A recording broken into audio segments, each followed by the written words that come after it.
Apa goals dari belajar iman kepada Allah? Goals dari belajar iman kepada Allah itu agar kita semakin yakin dan percaya sehingga kita bisa menggantungkan harapan kita, hidup kita, urusan kita hanya kepada Allah Subhanahu wa taala. Itu goals dari belajar iman kepada Allah.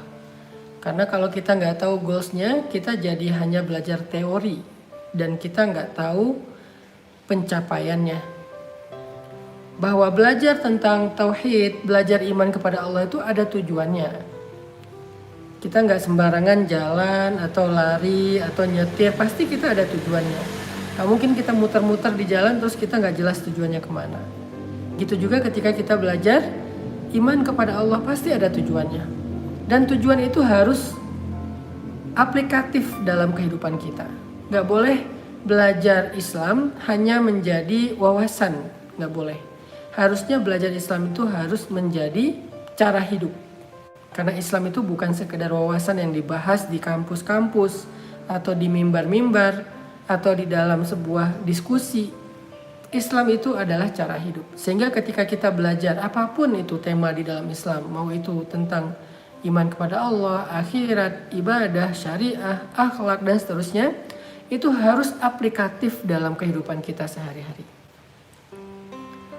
Dan supaya dia bisa aplikatif, kita harus tahu dulu tujuan kita belajar itu buat apa, goalsnya itu apa gitu. Nah, salah satu di antara goals belajar iman kepada Allah itu adalah biar kita nggak ngerasa kurang ketika kita kehilangan dunia. Biar kita nggak ngerasa kurang ketika kita ditinggalkan manusia. Biar kita nggak ngerasa kurang ketika kita tidak punya siapa-siapa. Selama kita masih punya Allah, maka kita selalu harusnya merasa cukup. Hasbunallah. Hasbunallah ya untuk menolong kita. Sehingga kalau manusia nggak mau menolong kita, nggak apa-apa. Hasbunallah, cukup bagi kita Allah untuk memberi kita rezeki. Sehingga ketika manusia memutuskan jalan rezeki kita, gak apa-apa. Karena Allah Ar-Razzaq, bukan dia.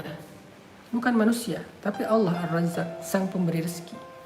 Hasbunallah, cukup bagi kita Allah yang mengabulkan permintaan.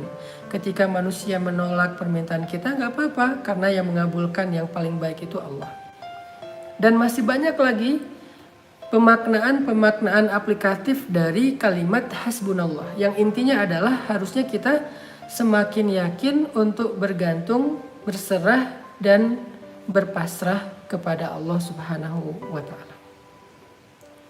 Itu adalah goals dari kita belajar iman kepada Allah atau akidah.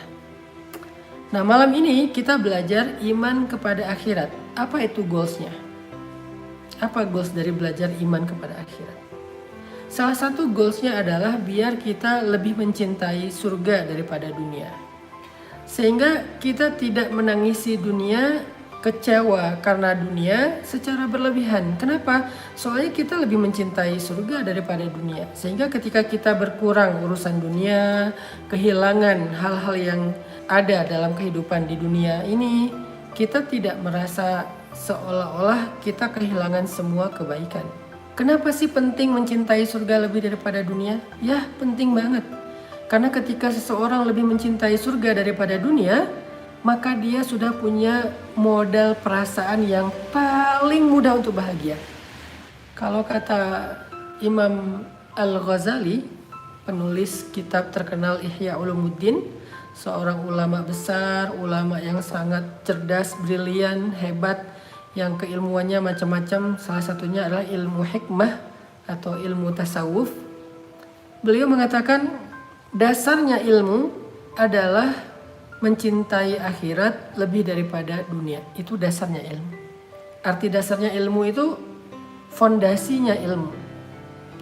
Jadi kalau kita nggak mencintai akhirat lebih daripada dunia, akhirat di sini artinya surga, maka kita seperti membangun sebuah bangunan yang besar tetapi nggak punya fondasi, sehingga digoyang sedikit roboh, ada guncangan sedikit ambruk.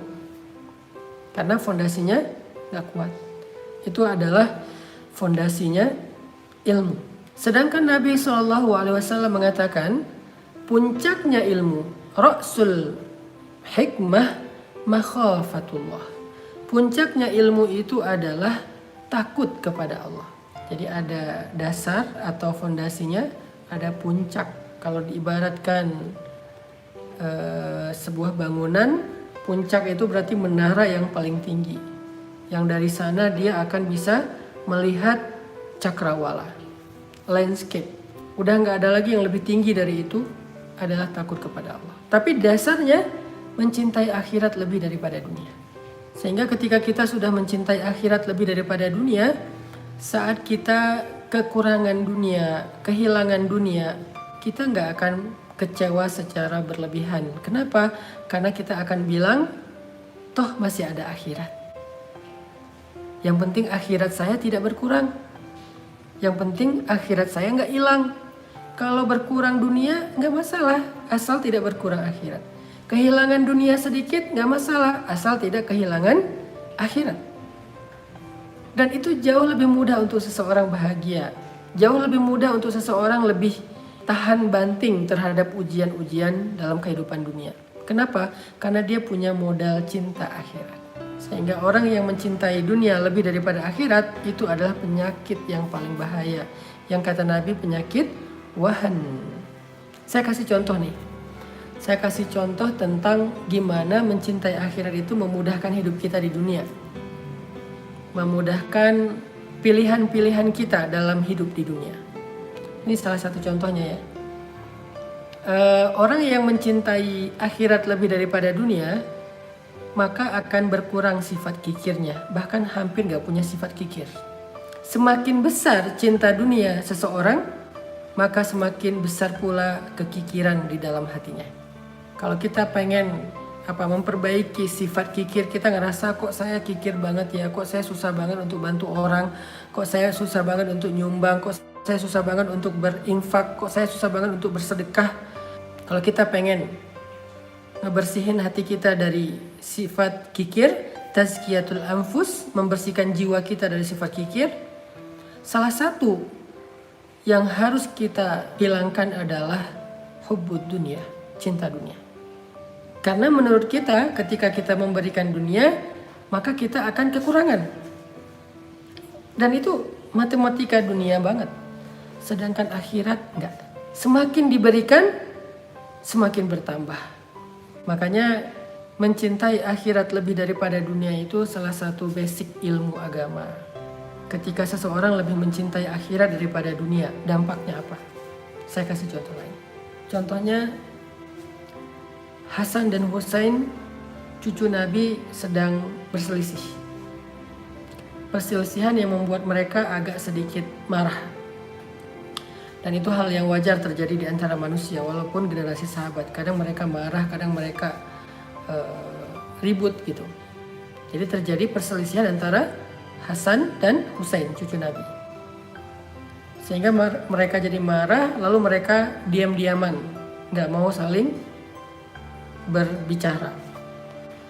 Sampai tiba-tiba datang seseorang memberitahu kepada Hasan, apakah kalian ingat dengan hadis kakek kalian, bahwa kata Nabi SAW, jika ada dua orang saudara yang bertengkar, maka yang pertama mengajak damai, maka dialah yang pertama masuk surga.